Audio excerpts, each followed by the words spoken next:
Co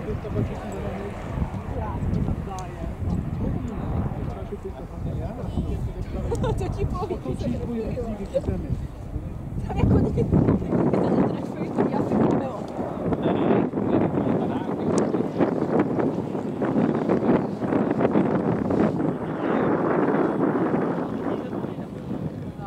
Co ví něco o stlaku, tak se tomu nudí.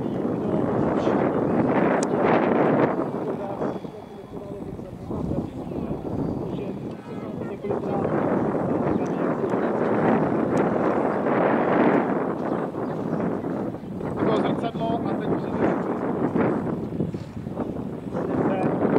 se nazývá sekera. To ani nebude potřeba komentovat, tam to bude ve dvojicích. Zaseknou se k sobě nohama a rotaci budou směřovat směrem zemi. Sekera.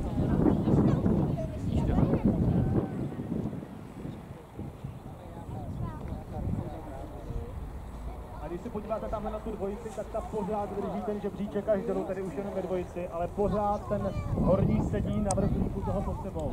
Sekera, rozchod, spirála, teď padají rychlostí 35 metrů za sekundu, násobek je to 3,6 a dostane bych chtěl někdy počítat. Tamhle by se rozhodl, že pod sebou na tom společně ne, tak už rozchod. Já se musím přiznat, že mám o ně vždycky strach, protože už jsme tady zažili, ne tedy v jejich případě,